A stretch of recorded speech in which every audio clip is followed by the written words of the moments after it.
Hey guys, welcome back to another edition of the Detour Live. I'm your host, Dan Jones, joined as always by John Iffy Trevorrow. We've got another massive show for you guys. We've got Amstel Gold on the weekend. Obviously, all the talk's been about today, Pogacar, and how he's probably going to be the next Eddie Merckx, and that's a big, big tag. But who better to give insight, Johnny, than a guy that really saw the skill set in this guy at the very beginning. That is, of course, Australian cycling royalty, Allan Peiper. Johnny. Sensational. We've got Al coming on board. I think he's in the waiting room. We're just about to bring him in. But also, just before we go into that, on the weekend, it was the Mayo Jean Victorian Cycling Hall of Fame Awards Day. A lovely lunch at Jerry's Prince Hotel in Melbourne. Nice. I always go to them, but I had family challenges this weekend, so I couldn't be there, which I was disappointed in. But Allan was presented. There he is, Chris Salisbury, aka Snake, a good mate. Why do they call him Snake? Well, I'll let that. That's not a nickname. Al can explain it. I've been mates with Snake since I was about 14 or 15. Right. He's always lived up to that nickname. Bit of a character. Good, was a very good bike rider. Just missed going to the Olympics with me in '72, actually. Right on, almost there. Anyway, he picked up that award for Al. So Al has now been inducted into the Victorian Cycling Hall of Fame. My only question is, why didn't it happen about 15, 20 years ago? But anyway, it has happened. And I think you got some nice shots, some wonderful shots of Al in his younger days. Why don't we just bring Al on? We always fluff around for too long. Let's just bring him in. How are you, Allan? Hi, guys. Yeah, good. Thanks, Dan. Yeah, pleased to be on the show again. Now, what's with this nickname, Snake? What's the real story? Oh, I don't know. You know how Australians pick up names?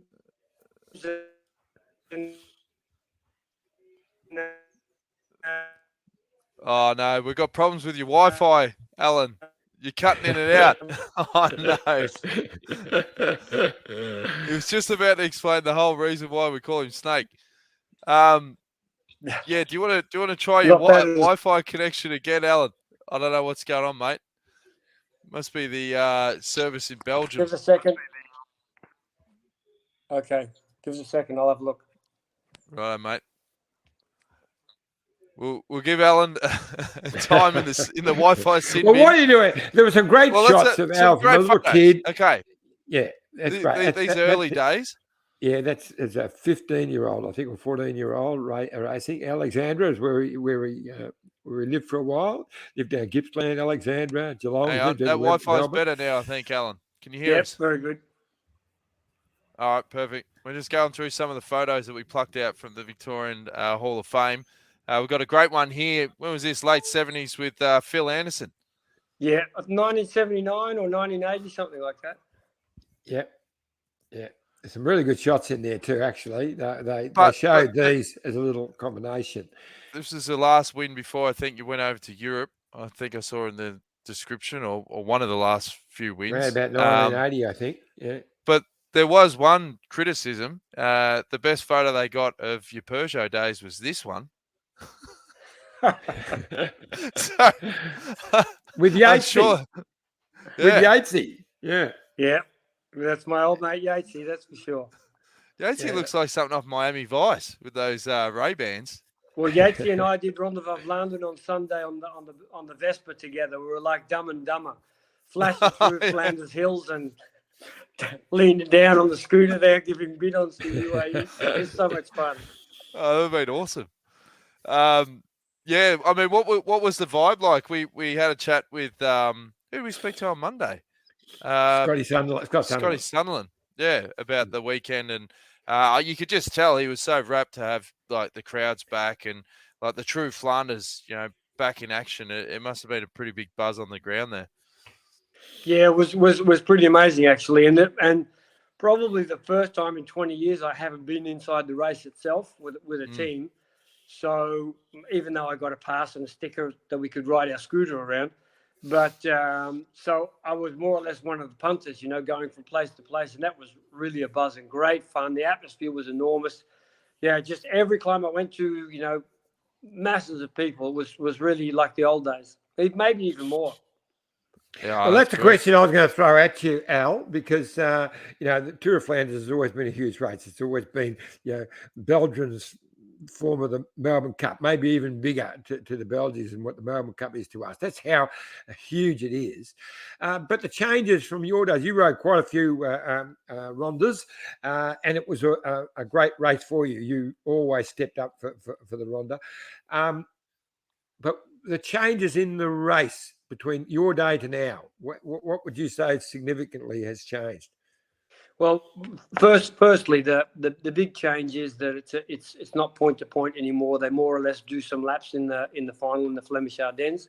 And in my day, we started in Bruges. We went to the coast or towards the coast, looped back, and we had a more or less, I won't say a straight run into to Ninove where the finish was, Meerbeek. But I think that the design of the race now, going over Patersburg 2 times and Quaremont 3 times, has led to a more consistent hardness of the race, you know. Just a different style of race than going over one climb after another in a straight trajectory with the wind in the same direction, more or less, in the final. Now, talking about the final, you must have been pretty excited for Pogacar's chances there. Obviously, you know, just got chopped out in the sprint. But there was some footage that came out only, 24 hours ago, where he's teed off on Dylan van Baarle. Now, they're missing you, mate. That wouldn't happen on your watch. You would have been a lot more chilled, a lot more conservative after the finish there, a bit more zen-like. Yeah, I don't know. You can never put yourself in someone else's position. I unfortunately never got to win the Ronde van Vlaanderen as a rider or a DS, which was, you know, and it was my favourite race. But yeah, it looks like they're having a little bit of an altercation here as well. Well, back in Iffy's day, he sorted that out with a Hayfield handshake if the sprint didn't go Dumps down. and I would have been having a punch up by now, but it was great actually. To me, it just showed he is human. I mean, we've seen this amazing young man who's so cool and calm, but he really wanted this. I mean, one of the most amazing first up rides in Flanders of all time. He just set the race alight. Everything about it was brilliant, except he stuffed up the finish. He should have headed out 100 metres earlier and just gone bang, big gear as hard as he could and seen what happened. But he was frustrated because, you know, he knew he'd stuffed it up himself. I don't think Van Baarle did anything wrong, but he was just angry. First thoughts were, oh, well, I couldn't get past him. He closed me. He chopped me a little bit as he went past. But it was, I thought, great to see that human side of him come out. Yeah, I get that. He told me he didn't want to finish second. He only wanted to win the race. And you know, there's something to be said, you know, for having somebody in the couch watching on a direct line with the directors, because a lot of times in these big races, the last 5 kilometers cuts out and you get no television screen, so you can't give them any instructions on what you're seeing. And by having somebody at home in the couch who is relaxed and who is seeing everything that's happening on a direct telephone line with the DS in the car, who could give him a message about, you know, you need to start, they're coming, they need to go, he needs to go.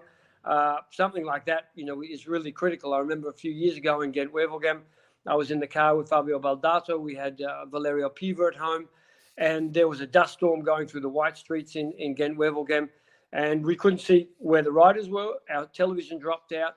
Fabio called to Valerio, and immediately Valerio said, they have to ride, there's a break on. And as soon as he heard that, Fabio said in the radio, you have to start riding. So, you know, it can be that critical. And, you know, that armchair coach is, you know, in this situation, you see that it could really have helped, you know, because I know Fabio's television dropped out in the last couple of kilometres on Sunday. Yeah. Well, I was yelling at him from about 50 metres before they got caught. I said, go now, go now, go now. He didn't listen. Hey, listen, I've got to tell you one little story. I did five or 6 points with Sean Yates on Sunday, where we were giving bidons up at the side of the road. And on the top of the Canaryberg, I was standing there and gave Tadej a bidon, and he said to me on Monday morning, he said, that bidon you gave me there was a lifesaver. And the funny thing is, as long as I've been around cycling, in the cars, being a pro bike rider, it's amazing how you can still get a buzz from something like snapping off a bidden to a guy like Tadej, 50 or 60 kilometres from the finish, and have him take it, let alone being a lifesaver. Yeah. And I think, that was a sort of a highlight of my day, and sort of shows the sort of guy that Tadej is, that he's appreciative of everybody. It's funny, when I first started with Green Edge, we used to have to give out bins. I didn't know the protocol. I thought you only gave them to riders in your own team. And I remember it was Vuelta, and it was stinking hot, and Valverde wanted one. I held it out and then lifted it up at the last minute so he couldn't get it. And the other guys ripped me. They go, "What are you doing?" I thought, "Well, yeah, but he's not on our team." He goes, No, it don't work like that, mate. If he wants a bin, you give him one. I look like an arsehole. I didn't know that. Like, Mark Minther. That's what Mark Minther did on the tour. Well, we've got another guest who knows you quite well, Allan. That, of course, is Australian cycling journalistic, and he's an author. He's royalty. That's Rupert Guinness. Joins us live. How are you, Rupert? Hey, Jonesy. Hi, Effie. G'day, Al. I'm pretty good, Rupert. thanks. Yeah, thanks for having me on. No Such worries, esteemed mate. company. Gosh. Oh, mate. We brought you in for the A-class edition of the Detour, mate. No dramas at all. You're looking fit. How's your training going? When are you doing your next epic adventure?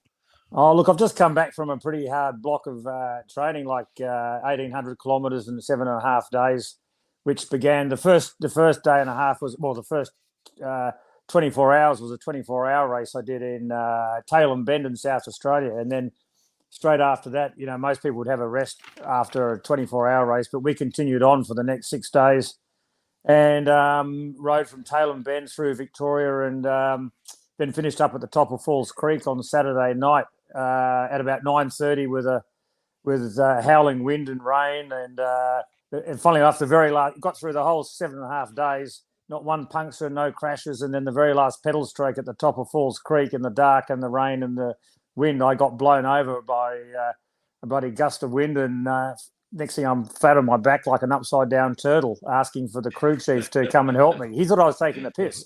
He thought I was joking. I said, "No, mate." I'm saying, "The road, I'm down. I'm upside down, and I'm still clipped into these pedals." So anyway, so that was a good week of training. So I'm on a recovery week now, and I'll head over to the US on June 1 for some altitude training in Boulder, and then head to California for the start of Race Across America on June 14. Wow. Okay, great. Now, just I did a little Facebook thing before, and I said that you were coming on, Rupert, and I said you're probably Australia's most respected cycling journalist, and I mean that. No, I mean that. But in the early days, when you were working with Winning, and I remember, Al, I'm pretty sure you were writing some stuff for Winning.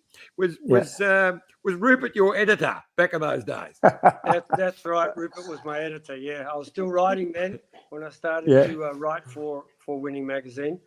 But we were already good friends way back then in the 80s.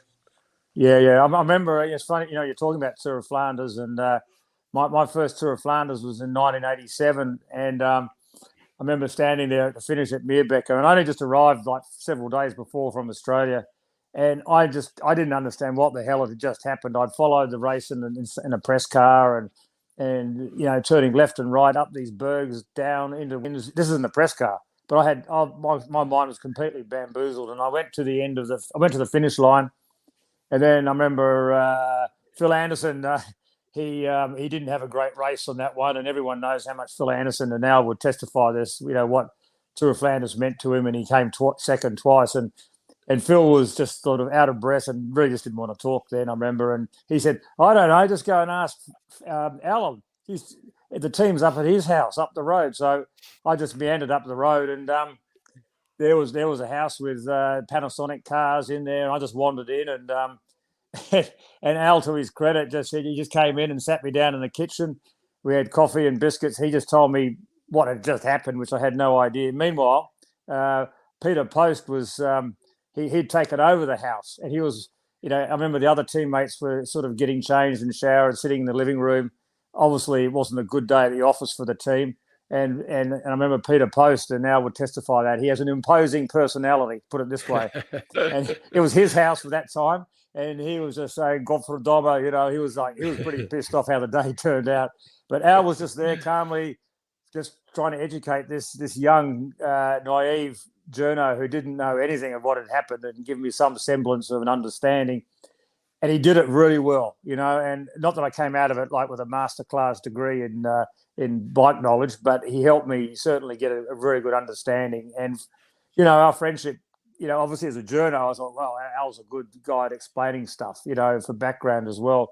And but a really good friendship forged, and over those times, and then he started writing because he was really good. He was a really good raconteur of stories from inside the peloton, and he gave it from his heart and soul. And I think that was a really, at the time, Winning Magazine, which was before social media and all that sort of. Winning Magazine was very much ahead of its time as a magazine. It was the dream magazine to ever work for, and here in Oz it would come out 6 months late, but it was still.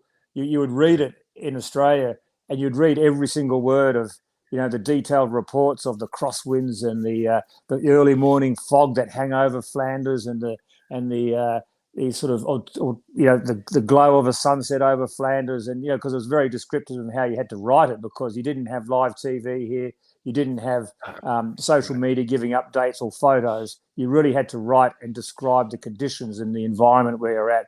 And with Allan's added insight from within the peloton, you were able to really provide some great, I think at the time, some great coverage.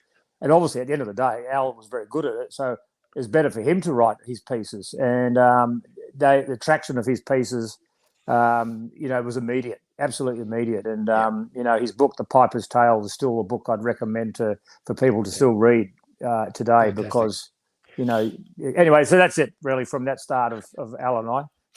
I can remember. I just whack one in here because I think, Al, you're just a brilliant storyteller. That's what you are. That's what you do. And I can remember when you first started writing with Winning, I was reading one story, and I think it was Tour of Flanders, and the Panasonic team had just come on to using the STI, and you were being the old traditionalist, didn't want to go on to it. And I think it might have been over the Mur, right near your home. And there was a group up the road. Phil Anderson was chasing it, and you were chasing Phil. And in the 3 gear changes, he just got a little bit on you on each of the 3 gear changes. He got on, and you didn't. And the next week, you had the STI. But the way you wrote that, you put me in the race, and you did that all the time. You were great at not just telling a story of the bike race, and putting the person in there. And that's a talent. It's a real talent. Yeah, and that's why I think it's no surprise that fast forward to to Al, your career as a sports director, it's been one of the best of any sports director because you're a great communicator. You know how to touch into people's hearts and souls. You know how to motivate people. You know how to push people, but that's for their betterment. And I think that very much your communicative skills and are so good, and behind every word, whether it's written or said, it's from the heart and soul to help someone be better. And your belief in someone, even when you give them, you may give them a hard time for something, it's because you care and they can do better. And it's about helping them believe they can do better. And so whether it's from the days that Iffy was talking about in Winning Magazine with readers being inspired and lifted and feeling they're on the journey to Tadej Pogacar, having the belief to win the Tour de France, and do what he's doing now. It's the same communicative skills and the same heart and soul that's there now that was there then. And I think that just sums up Allan, and in his career as a racer, as a domestique, he was one of the guys who obviously not just a domestique, but one of the ACBBists, who came through ACBB, the amateur club, and forged their way through as the Foreign Legion, when no one spoke French and everything, and the whole story of how Allan lived in Flanders and slept in a butcher's shop, used a towel as a blanket at night and then as a towel for the shower in the morning, or vice versa. Those stories, they're not just folklore as in made up stories; they're real. But these people, with Al and the other people, they've broke down barriers for the generations to come, and they shouldn't be forgotten. They've got to be retold. They have to be retold because we all need reminders in life of people who do it the hard way, because in today's society where we get so much stuff given to us, it's just there in the click of a computer. But the fact is, you have to do things the hard way to really reap the rewards of success, and Allan was very much a part of that.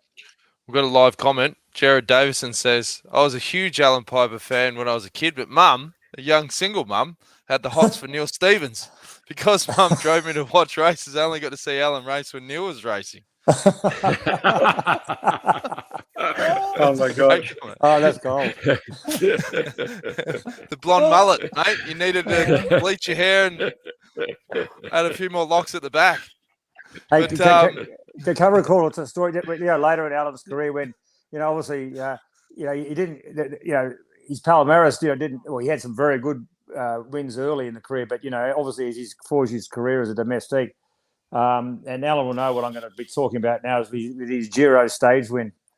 And he was in this two-man breakaway. And I think it was with Pascal Poisson, wasn't it, Al? Yeah. One of the Z Peugeot guys. And they actually attacked on this little people of a hill called the Rupertberg, of all things. And Allan won the stage. He dropped Poisson, and I lost all journalistic objectivity. And I was on the finish line thinking how amazing this is. And Allan just sort of rode straight into my arms, and then we were hugging each other. And Graham Watson was there too. So it was like the three of us. It was like it was. I've never felt so much joy at a stage finish ever. And again, this was all before social media and everything like that. And we were able to experience. But that night, I remember, Al, how you. Again, Peter Post was there, and maybe you can give the background of the story. From what I'm saying, is how you had to celebrate it. You celebrated by having a cappuccino with me and Graham that night, and I think Post was very staunch in saying, not letting you too carried away with the success or something like that. I think, wasn't it, Al? Or maybe for the Panasonic, the Giro itself hadn't been the success it meant to be, but you had saved the team with a stage win. Is that right, Al? What was your memory of that? I think he was more upset because I said that I was changing teams, because I'd asked the night before that stage if I could stay, and they said I'd have to take less money if I wanted to stay. So I called up the team, with Jose de Cauer, Tulip Computers, and said that I was going to join them the next year, and then I won the stage. So Post was really angry about that and sort of ripped strips off me the whole night. But he couldn't touch me anymore because I was sleeping. What was he angry at? Angry at you won. Yeah, but there's more to it than that. If there's politics as well, when I was 1 year in the Ronde van Vlaanderen, I was seventh. That was 87, and Edwig van Hooijdonk won. And it wasn't the fact that I only finished seventh. It was the fact that van Hooijdonk won, and he was from Jan Raas's team. So it wasn't so much about the result, but more about their relationship, Raas and Post. Because Jan Raas was world champion with Peter Post's team back in the 70s. So there was there's always stuff just going on underneath the surface. Yeah. Well, what about Al when we won Tour of Flanders? When wasn't it Post was in the car? He was sitting, and then your man. Having an Asian moment here. Famous Belgian who won Paris. The Plancard. And wasn't there the description of you were in the break, and one was telling you to work in the break, and the other one was saying don't work in the break, and then it sort of flipped over by the time the result came out in the end. Was that the same Tour of Flanders? No, that was 90. That was 90 because it was again. There was actually, you're right. 87, I finished 10th when you were there, and then 89, I was 7th behind Van Hooijdonk. And the next year I was in the breakaway. Post came along beside me in a car, and he said, "You're not allowed to ride 1 meter." And I remember, Fignon of all the guys being really angry at me because I wouldn't ride. Rudy Dunners went away. Just 100 metres up the road, and Argentine jumped across to him, and they were within touching reach for 10, 15 kilometres. But because I wasn't riding, no one else was going to ride. And then we came into Gerardsberg and we turned onto the Muur, and the peloton had just caught our group. And I turned to Eddie Plank out and I said, "How are you?" And he said, "I'm dead." So, Post didn't want me to ride because he didn't have confidence I could win. But then when our team leader came back, he wasn't good anyway. So, those tactics definitely were big in play back then. Yeah. And this is all pre-radio too. Wasn't it, Al? Yeah, pre-radio. Yes, exactly. Yeah, I was just saying to someone the other day, I was in the break in '87 with Eric Mackler. There was, in Milan San Remo, there was like 10 of us in the break. We'd been away all day, no radios, car never came to talk to me. 2 feed zones, so 4 biddens for 300 kilometres. And I attacked before the suppressors. Mackler came across to me. We rode suppressor together, and between the 2 climbs and Poggio, he dropped me, and he won Milan San Remo. And unfortunately, my teammate Eric van der Aarden was second at 6 seconds from Mackler. But I got the blame because Eric was second and I shouldn't have attacked and blah, blah, blah. But in an ideal world, I didn't know what the hell was going on behind and who was there and who wasn't there. So anyway, that's definitely changed now. We've got a live question for you from Free Ranger, who's a regular. He says, Allan, how influential was Peter Brotherton in your cycling career? I would say Peter Brotherton was hugely influential. I wouldn't never have turned pro without him. I probably wouldn't have got my health back without Peter, because I came home in '79, with hepatitis, and spent a couple of weeks in Fairfield Infectious Diseases in Melbourne. They loaded me up with antibiotics for 6 months, which basically killed my intestinal tract. And Peter got me down at his house and showed me how to eat healthy before people were even knew what vegetarian or veganism meant, and he brought me back to life basically. And I started winning races in Australia, and he wouldn't let me go back to Europe till I was completely ready. Went back to ACBB as Rupert had said just earlier. But the thing was with Pete, he wasn't just there for he never trained me. He never told me how to train. He was there for a lot of other things, that mentorship and showing me how to live, showing me how to be a good person. I think those things were really important for Pete, or that I got from Pete, those tools. He was always there in a funny way. I remember once in ACBB, I called him up. I didn't like living in Paris. I had no money left again. And I called him up one day and said, Pete, I just want to come home. I miss being home. And he said to me, look, you can come home anytime you want, but you have to know that if you come home now, there's no going back. And he was right. I was 21 by then. It wasn't going to get any easier trying to get a pro contract. And he said, hang in there for a couple more weeks. And I did. And, I was 4th in Roubaix then. And at the end of the season, I won Grand Prix des Nations. And, had a good year at the end, won 14 races, which was good for that level of amateur cycling in that big club. And thanks to Pete, that happened. And, he hung in there all the way through my pro career. I was always calling him up, asking him for advice. In the years after my cycling career, he was still busy with me. I've got a lot of contraptions around the house from vegetable juices to bouncing machines to all other little stuff that went into being a healthy person. Unfortunately, Peter passed away just a couple of years ago. But he definitely made a mark not only on me but on a lot of other cyclists who went down there to talk to the prof, as they called him, to get his take on different things and what he thought, and he gave everybody the best information he could, and basically it was pretty simple information. Special human being, mate. He was a special human being. Yeah. We can't hear you. Dan, Sorry, I said. Yeah, I was speaking. I said, did you want to take a quick drinks break, Iffy? You're the master of the break timings. Yeah. Good. All right. I was just going to say, we say more. Well, no, it's just that with Pete Brotherton, he was an Englishman who came out here to ride in the 56 Olympics and stayed. So he knew a little bit about cycling. So I think, did he get a medal? Did he get a bronze medal at that 56 Olympics? No, he had two second places at World Championships in the pursuit, but I don't think he placed in Olympics in Melbourne. No. Okay. Hey, Al, can I ask a question, Al? You obviously mentioned Laurent Fignon earlier.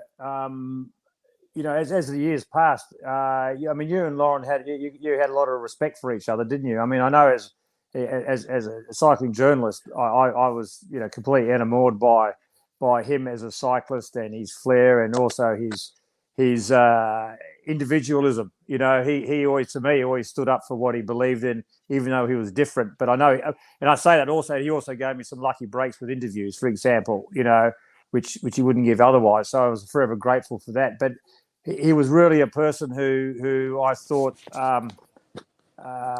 left a lot on the sport that was beyond, his Tour de France successes. And obviously that 89 loss, I thought his imprint, though, on the sport was far bigger than what the English-speaking cycling world may understand it to be now. Al? Allan? Can you hear us, mate? Al? Sorry, guys, I can't hear what you're saying. Somehow I just lost my breath now. Volume's gone out. Is it back now? Why don't we take a quick break? We're going to get back to that question. And then, Al, if you want to retest your link, you can click out and click again. And we're going to get that sorted. We're going to talk about Laurent Fignon after the break with Rupert and Allan. Stay tuned. Look at this bike. You think it's just a bike, right? But it's not. It's a bike 374 people are looking at. This guy, this girl, them, all looking at it. People from here, there, and wherever this is. People that are looking for a bike. Or just a piece of it. Amateurs, semi-amateurs, and pro-amateurs. This guy wants this bike, but with this crank and these bars. This could be the perfect match. But not this one. This girl has a bike to sell, and thousands of people might purchase it. Eyes on Bikes help grow small businesses. His, hers, yours, and the latest data and insights help those businesses keep moving. We are the world's #1 bike marketplace, with over 500,000 products and 900 brands, where buyers and sellers are brought together in a place where a bike is never just a bike. Bike Exchange, where the world buys, sells, learns, and rides.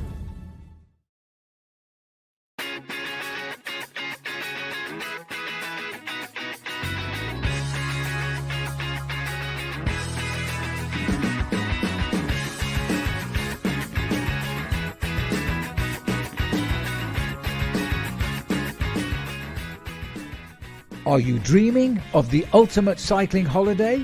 Mumu Cycling is the best in the business. Official tour operators for all Grand Tours and monuments, you will ride the best climbs, enjoy VIP access and race viewing, all hosted by some of the world's best pros, including 17-time Tour de France rider and Paris-Roubaix champion Stuart O'Grady. Start planning your ultimate holiday at www.mumucycling.com.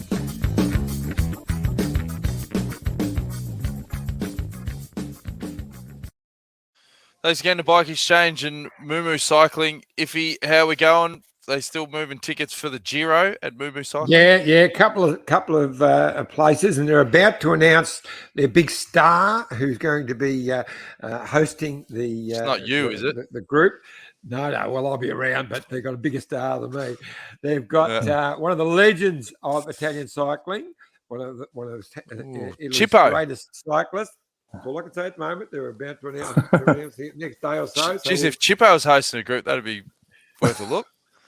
He might be in jail. I think but anyway. Right. Jeez, Johnny. Let's get right into it, eh? Don't mince those. Now, can you hear us, Allan? Yes, I can hear you now. Your connection's perfect. Hey, one thing, Roop, if you flip your phone the other way, we'll get a full screen of you, mate. That's it. It's not working. Nah, don't know. I wouldn't worry about it. It's all working so well. It's all fine. Now, Roop, the quick version of that question, because Allan didn't hear it. Laurent Fignon, do you feel that the Aussies or English speakers did not appreciate the impact he had on the sport? I think, obviously the sport back in the 80s and early 90s was not what it is now, and social media was not around to, expand somebody's, palmarès. But Laurent was a really closed guy. Having said that, we never really spoke much in the peloton. But, you don't speak with everybody. I saw Jan Raas last Sunday at Ronde van Vlaanderen. He came up, put an arm around me, and he said, "Do you remember me?" And I was blown away because Jan Raas was one of my heroes when I first turned pro. And I never really spoke to Laurent in a personal fashion until after we stopped cycling. So he wasn't really outgoing of himself. He wasn't really outgoing towards the journalist, and he was a bit of a nutty professor.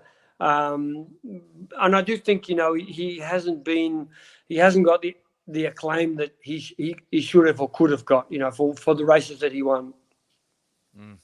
Yeah. If he, Rup? Yeah, no. It's funny you call him out the nutty professor. He had that sort of look with the glasses and the ponytail. It looked a bit different, but he was a superstar. And when you talk about your great tour riders, Hinault and Merckx, Fignon has to go into that place as well. 2 Tours de France and second by the closest margin of all time. Probably beaten by equipment in that one more than ability. But, one of the superstars of the sport. I think I was saying earlier, before, in my long-winded question to I was just recalling, though, how, one of the, I was completely, as I said, enamored by his sort of class on the bike and also the mystique about his personality and him, as you're saying, being the nutty professor, the Parisian with the ponytail, et cetera, et cetera. And but I remember how I always got attracted to try and do an interview with him, and then he ended up actually giving me several interviews, and I think at the time the first one was like a sit down in the car. This is all pre-buses and stuff, and at that time I spoke enough French then to be able to do interviews, and he and I have no doubt he was using me probably as a tool against other. He wasn't talking to the French journalists or the European journalists. It was at the Tour of Switzerland. And one day I walked past, this is when he was riding for Gatorade, and suddenly he tapped on the window of the car, and I sort of pretended like, what, me, with a look. And then he said, yeah, and I went into the car, and then we did the interview in the car.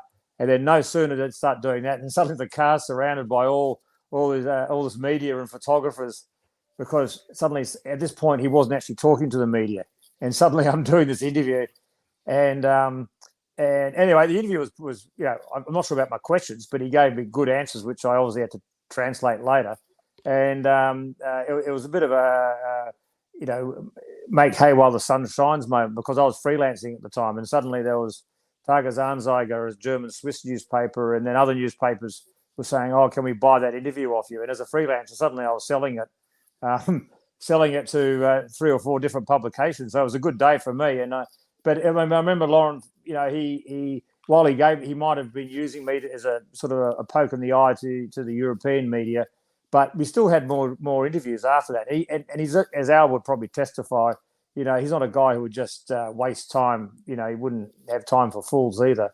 And over that time, my respect for the guy rose immeasurably. And there was one time where we were trying to organise a criterium in Sydney, which never got off the ground, but it was going to start with one key rider from 5 different countries, and Laurent was one of the riders I was speaking to.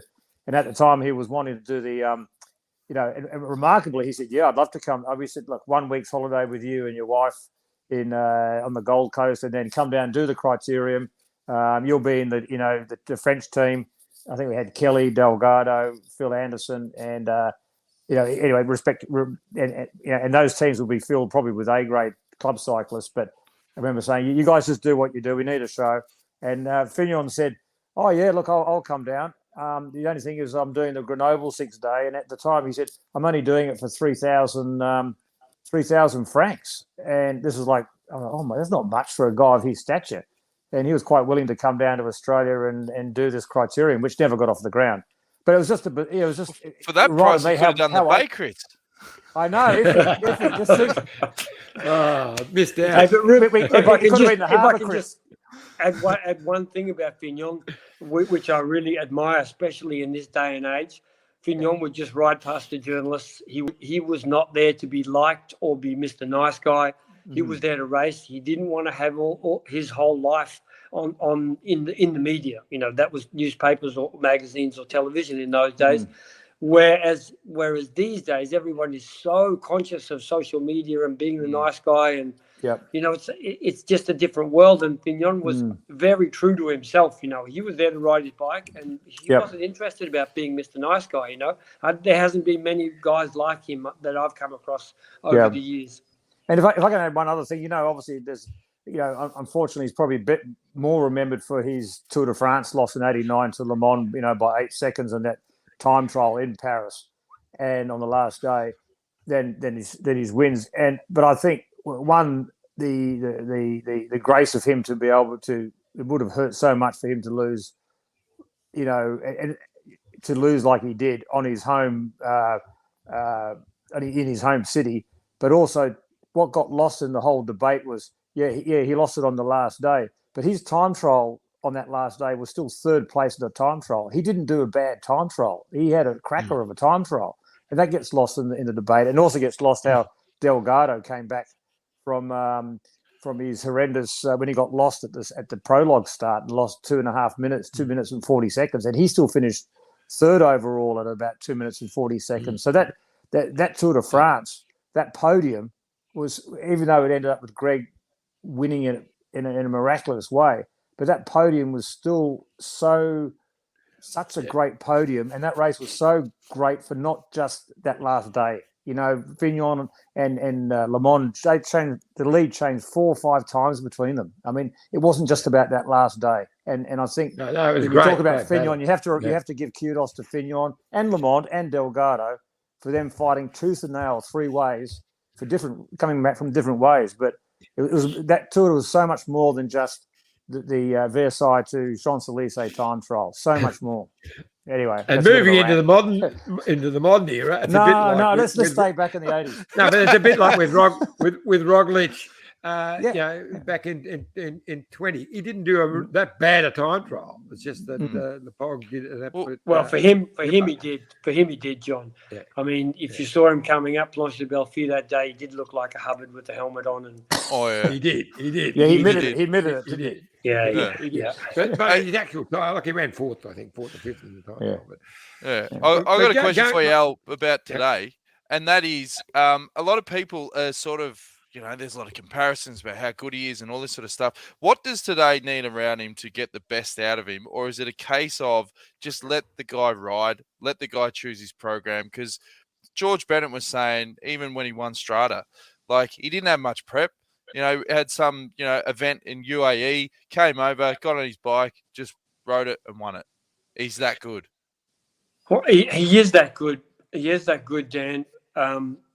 But having said that, he's still human and he's still young, and he hasn't had any obstacles to get over yet. And my concern even this year is this his biggest peak for the year, or can he peak even higher for the Tour de France? You know, Strade Bianche is a really hard race, like super hard race, one of the highest training stress scores, TSS, of the year for any pro bike rider. And he was away for 50 kilometers by himself. That takes a hell of a lot of energy out of you. He went to UAE and won. He went to Tirreno Adriatico after Strade Bianche and won as well. Went to Milan-San Remo, was the protagonist on the last climbs as well. Gone to Ronde van Vlaanderen after riding Waregem, and made some big efforts. Maybe I'm just cautious because having been a pro, I know sometimes you come to the end of your energy. But today is his ability to recover is really amazing. And I think one thing needs to be said, that he likes to have different challenges every year. And I remember Mark Cavendish saying that, 10 or 12 years ago, he needed other challenges, not just winning 5 stages in the Tour de France. And Mark had a challenge of winning Milan-San Remo, and he did. Tadej went to Strade Bianche last year and finished, 5th or something. I wasn't for it because I didn't think it was his place as Tour de France winner. But he went there for fun, and he went back again this year and, won in such a dramatic fashion like he did. And that's part of the fun which keeps keeps his motivation ticking over with new things coming along and new challenges, just like Ronde van Vlaanderen this year. Mm-hmm. Now, I was just going to add to that. Every time there's a really good young cyclist comes along, potential to win Tour de France or does win the Tour de France, those comparisons with Eddie Merckx always get touted out there. But it's now actually resonating with people. People saying, "Oh, could be next Eddie Merckx." Even Eddie saying, "Yeah, I'll agree that he's in that ballpark." So some of the things he's doing now are Eddie Merckx like. The Strada, as you said, his first ride in Flanders, and that was awesome. I mean, he was definitely the strongest on the day. It was so close to snapping that elastic on that last Petterberg with Van der Poel. He just managed to hang there just. So what do you think about those comparisons that are popping up now with the next Eddie Merckx? Or will there ever be another Eddie Merckx? Firstly, John, about comparisons, I don't know if you can compare, because now we're talking about a Slovenian. There was no Slovenians back in those days. There was, more or less no Australians back in those days, or outside of 5 countries, there was no riders from around the world. So the world is different. Even Burnham, who won Gent-Wevelgem, or Navas, who's been riding good in the classics this year. The world is completely changing. And into that sense, I don't understand it anymore. I don't understand how these 19 and 20-year-old kids are coming into the scene and directly they're on the map in the Ronde van Vlaanderen or something. Kel O'Brien, he was in the breakaway in Waregem, ended up in the final with Van der Poel. Most Fantastic of those guys ride. would have got dropped, and still he was still there. Yeah. Sam Welsford in Scheldeprijs, and you can say it's an easy race. Scheldeprijs that was on yesterday. They did 200 kilometers in 4 hours with a 50 kilometer an hour average. 13 guys away from the start in the rain with the whole peloton chasing, and Sam was third in the race. I mean, how the hell does that happen? I mean, what's going on in the world? Because I don't understand it anymore. The paradigms have changed for young riders and how good they're going to be, which is exciting at the same time, but it's definitely gone away from the old days of the old paradigm anyway. Interesting. You just mentioned Sam Welsford because it was a great ride. Cut off that guest. Sorry, No, mate. right. But there was the time. I told him to get ready for that. But Sam Welsford, red hot. DSM's first podium in a World Tour race this year. That's a bit scary. Yeah, John, pro cycling teams are traditionally run by cyclists, and sometimes they get it right, sometimes they get it wrong, sometimes they have luck, sometimes they get sponsorship, sometimes they don't. But I think the big thing is that in a business sense of cycling, teams need to keep reinventing themselves. They need to be looking down the track. They need to be readjusting their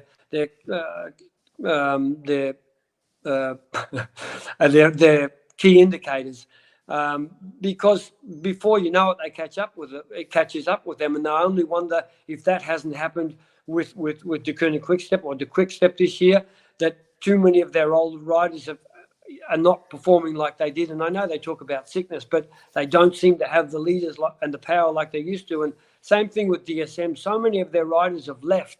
You would think that they would be having a soul searching, have a look at the way they run the team, trying to attract new talent and keep them at the same time, because these riders are not leaving for nothing. They're leaving for a reason. And I think it shows maybe the lack of business intelligence or strategies within cycling sometimes. You raise a good point. We mentioned a few times on this podcast, Allan, is culture is such a hard thing to get. A lot of people don't understand what actually it is. But what do you think are the keys to developing a really strong culture? Because it feels like, even from the stories you told from that group of guys you had at the tour in 2020, that sort of belief, and when you do have someone in the group that isn't aligned with that, making really quick calls to go, hey, you're not part of, you actually can be spread like amongst the group in a negative way if you don't align with the values that we're trying to achieve here. I think Dan, and it's a good point, how to keep that balance. And I think that for me, there's always, it's become clear over the years, there's 3 things. riders need to be happy. When they're happy, they perform. And how are they happy? They're happy when they're acknowledged. They're happy when they're included in the discussions. They're happy when things are clear. And things are clear over their race program, what's expected of them, what their goals are personally and team-wise from the leadership of the team. And when those things are in place, and there's also understanding and empathy involved in those three things. But when those three things come around, then a rider is happy. And when they're happy, they more or less fit into the mold, and you create a platform for a culture, a performance culture, because everyone understands each other, everyone rides for each other. And look, it's not as easy done as said, but from my own experience about being a bike rider, when you're understood, when things are clear, when you know your program, and when there's empathy, then you're happy. And when you're happy, you ride good. Mm-hmm. The old analogy of treat people the way you want to be treated. Yeah, Something Peter like Post that. Yeah. wouldn't last too long now. Oh, Peter Post. But I don't know if you. I think the harder the sport gets, the more important performance culture is, and that is a good naming of it. It's called performance culture. The more empathy there is, the more understanding of riders, the more openness there is, the clearer goals and race programs are, and why things are like they are. The riders understand, and they become partners just instead of pawns. Mm-hmm. Does that also help when you have like a number of teams have more than just one option as a leader, like whether it's a Grand Tour or a Classic? Now there's more teams having 2 or 3 possible leaders, and obviously going back a number of years, you'd think, gee, that's going to be conflict. But now you're starting to see teams being able to accept, hey, we've got 3 good chances for the podium in the Tour de France. Okay, they say that the road sorts it out, which is a bit of a cliche, but you still have to get through that psychological understanding of the riders to believe that as well. Like if they do fall out of the frame for GC, I'm going to have to work for someone else.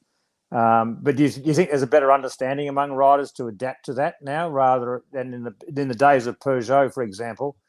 There'd be the designated leader, and someone else could be a performing rider, and the team may not necessarily ride for them because there's been a designated leader. Yeah, I think the sport has evolved so far that as was just said, teams are getting so strong. Like with Ineos, you can have a rider like Kwiatkowski riding around for €3.5 million who doesn't win a race anymore, but he's the type of lieutenant who can be there till the last climb, intelligent enough to know what he has to do, and he's critical in those phases, but you still need the leader to finish it off. But coming back to teams with multiple leaders, I think what comes down to good management is clarity, is being clear on the objective. And you might not be right, but like Peter Post said, way back in the 80s, he said the only bad decision is not making a decision. And if you leave it open, like let's see on the road who the best rider is, then you create conflict already. If you've done your business background work and you've been creating your, let's say, boardroom setting, you're going into a boardroom where you're going to do a management meeting, you've done meetings prior with each individual member, you've talked about them, about their role, their possible role, the expectations, the possibilities, and that's all clear before final selection comes out. You're going to say this guy is our clear leader, and these 2 guys are our protected riders, they're going to be his lieutenants, and I think when you do that, if there is a situation where the leader's not where he should be, that you can easily adapt your game plan, but when things are not clear and riders are not sure what their role is, and the gate is still open, then anything can happen. So that's almost like saying, if you're talking to Pogacar or Roglic, who believe they're going to be leaders, but you say, what's the real priority is that the team wins the Tour de France, or the team wins the Giro, or makes the podium, So there is a possibility that a superstar leader may not necessarily be the team leader at the end, but they get time to understand that possibility so they can adapt if that change does happen, or if that need for change happens. Well, that could be one way of looking at it, but I wouldn't put the team there. I'd take this back to individuals because they're leaders. Last year, there was a lot of talk about the leadership at Ineos, and you had, 2 or 3 leaders who all had the possibility of winning the Tour, but there was no clear definition of who their real leader was, and that leads to confusion, who waits for who when what happens, I think that's more important. If they just had said, okay, Thomas is our leader, and behind the scenes there was discussions about, well, if he's not up to the level, then this is what will happen. I mean, and actually, more or less, it's what happened at UAE 2 years ago when we had Fabio Aru and Pogacar was there. Management wanted to say that Aru was the leader and Pogacar was the protected rider, and they wanted to do that to take pressure away from Tadej, but it was clear for me that was never going to happen. And the behind the scenes, what was said was both of those riders will be protected in the first week, and then we'll adjust. And after 5 days, I had to say to Aru, okay, now it's time you switch over and you become the lieutenant of Tadej because you've lost this much time, and he's going to be in the pole position. Unfortunately, Aru didn't accept that, and he went. I was going to say, he took that 50 kilometers the next day and went home. So, it comes down to, and more or less that was the end of his career. But, again, they're difficult situations, and that's what management is all about, having to, traverse those difficult situations. There's a comment. Benji, he says, leadership at UAE wasn't clear during Catalonia as the decision wasn't made. And he said, I think Allan wasn't there in the car, but what went wrong at Catalonia for UAE? Benji wants answers, Allan. That was a good one. Catalonia, I watched it as well, and I was thinking this would be a good race to have the armchair coach back at home giving advice on what to do. What I did see in the days earlier before Almeida really got into trouble was them throwing energy around like a man with no arms, as we say back in Australia. And unfortunately, you can't do that. You need to ride as a team with an essence of humbleness and humility, and never take your opponents for granted. And I think some of those first days, they used a lot of energy where they shouldn't have been. Riders going out in long breaks and using energy where they shouldn't have been instead of having a clear purpose and sticking with that. I won't go into that in too much more detail because it is complicated in the car to get things right. But having said that, I think you can get the gist of what I'm saying. Yeah, I think Benji will be happy. Now, on to you. I'll first, Rupert. You can go, then John, you're next. Yeah, I beat Iffy for the finger, and I'm claiming guest status. Look, but how do you think Pogacar would go if a situation arose where he had, for whatever reason, lost time, and there was someone else within Team UAE who was better positioned for the GC? I mean, how do you think he would adapt to that potential or possible change? With Tadej's character, I don't think that would be a major problem for him. I think he has enough intelligence and understanding that, for instance, if there was a rider like Almeida or any rider from UAE that you want one of the leaders, let's be put it that way. And there's only a couple who have that ability, but or a McNulty. Tadej wasn't good, or he crashed, or he'd lost time, and McNulty or Almeida were up there in the first 2 or 3. I think he'd have no problem with helping them out and turning the tables around. And sometimes that just shows the strength of a champion having the ability to do that. It gets their lieutenants even on board even more the next time it comes around that it's their turn. Iffy, you can talk now. Well, thank you. No, look, I'm loving it. So this is great. But I just, because we're getting up towards the hour, I've got a question for both of you. It's the same question. I'll go with you first, Al. The wonderful rise of women's cycling over the last 2 seasons.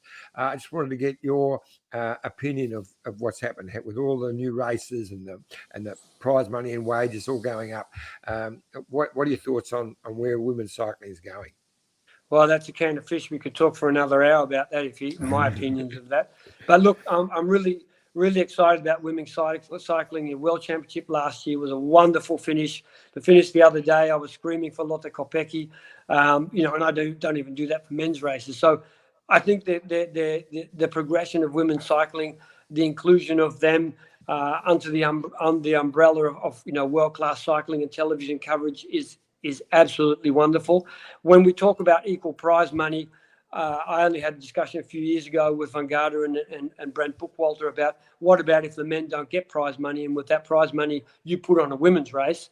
But having said all that, my thoughts behind all of that, and you guys know that I'm a fan of Richmond. I watch AFL, and I've got AFL app, and for me that's where cycling lost the plot. We should have had a professional cycling app where, like the AFL app, where I could watch, or punters could watch cycling races like on GCN now, and people would pay from Australia or China or Japan or wherever they were $100 a year and build up that fan base, geo-restricted. So in Belgium, you could watch the Belgian races. In Australia, you watch the Belgian races free to air. And we bring in money via the punters paying, what they normally pay for an app. And with that money, we could have built so much more in cycling. We could have supported women's cycling. We could have got the UCI to done much more with youth cycling. We could have done much more with that money that's there, to support the whole of the cycling and make it a really strong background sport. But we've given that away, and unfortunately, that's not happening. Having said that, women's cycling is going, forwards with leaps and bounds, but the limitation of that of the women's cycling, but also men's cycling as well, is we don't have any other income. We just have sponsorship from companies and people organising races to get prize money. There is no television rights, where teams are getting, 5 or 10, or like in the US, $100 million. So we're always going to be limited until we get rights of those TV, and the punters are paying at home. And I know that a lot of punters at home are not going to like to hear this, but I'm sure a lot of them are paying to watch GCN now and paying to watch all the bike races they want to. And you could split the money between the race organisers and the teams, and then to run the actual app, so you could have a three-way split, and then you've got a more sustainable financial model. You go 40-40-20, and then you create stability all round, and you make it better for youth cycling, better for the UCI, better for the organisers, better for men's and women's races. And then when the men's teams are getting money coming in, why not have every men's team have a women's team and an under-23 team? Why not have that all under the same umbrella to create conformity within the sport, so people really know what's going on? Yep. I think they're developing an app in soccer here in Australia that links not just the top tier clubs, it links grassroots as well. So the Australian version of the app could link the NRS and all the other local stuff that's going on. The possibilities are endless. So they've done that. They've done that with rugby union. I know you guys are AFL and stuff, but rugby union with Stan's Sport, they've got every single tier of rugby now. And they've got French leagues, bloody Irish leagues. They've got all the top international leagues, and they've got club. It's like, and you pay a minimal subscription, and you get everything. Yeah. You can watch rugby 24 hours a day. A lot of comments. Janice Ashcroft says, "Good evening. Great to have Rupert and Allan on tonight." Nolsey, he says, "Between Allan and Phil Anderson, there were none better. Two outstanding gentlemen." The overriding response has been very positive, lads, as we expect. Yves says, "Understanding, empathy, and good communication works in any workplace. That's why all people will be loyal to a good boss." And then Nolsey wants to know who's on the next podcast, Dan. We don't plan that far ahead, buddy. We send WhatsApp messages the night before, and we see who bites. And Reggie said, Allan's a champ, so he's very happy with your response before from Catalunya. Anything you want to ask before we wrap things up? No. There was a whole stack of things I was going to ask Al, but couldn't get in because Rupert was going on so long with Fignon that I couldn't get it in. But that's all right. We love having you on, Rupert. I've got another Fignon story. No. I sent a text to Dan. Don't mention Fignon again. But I believe I it. just want to say too quick. Firstly, to you, really good luck coming up with your preparation and your race across America. It should be exciting. So. Hopefully you can raise plenty of funds, as you always do. And to Al, I know that you've had some challenges with your health of late. You decided to take a bit of an easy year, but I hear you on the bike most days. You had to give up a ride to do the podcast with us today. But great to see you looking so well, mate. So how is your health? I've just started treatment 3 weeks ago and started the second treatment last week. And I'm just starting to feel like my energy's going, the last couple of days. So I'll be a bit like a pot plant for the next couple of months. But, if it keeps me ticking over and, I've decided that I'm not going to let it get me down this time round. I'm going to just deal with it and live with it and get on my bike every day and trying to get that fixed, for riding my bike. And, that's all you can do in life, can't you? Mate, if you ever feel the need to vent any day, come on the detour, get the one wood out, mate. We love it. We love it. Unfortunately, Al, I do have to say, your beloved Tigers are stuffed this year. You're not going to the grand final, mate. Yeah, well, Hawks are back. That's the main thing. So, anyway, give me a break. Wait, see, but no, we really appreciate you guys being on the podcast. As we said, you are cycling royalty from both the writing, directing, and journalistic and an author perspective, fellas. So it's been a great chat, and there's not many podcasts where John and I can actually just sit back and watch a show. It's fantastic because we don't prepare questions. Get a bloody word in. Help the seams. But no, great to see both of you guys, and we'll be back again soon. When are we back, Johnny? Monday night? Tuesday night? No, we don't Monday know. or Tuesday, yeah, one of those. And don't forget to jump on youtube.com/The Detour Podcast. Exactly. That's it. Thanks again, Rupert. Thanks, Alan. We'll see you Cheers, again soon, guys. Thanks, everyone. Thanks All the best. Thank you for having me. Cheers. Bye-bye. No worries. This is the winning ride of the Tour de France.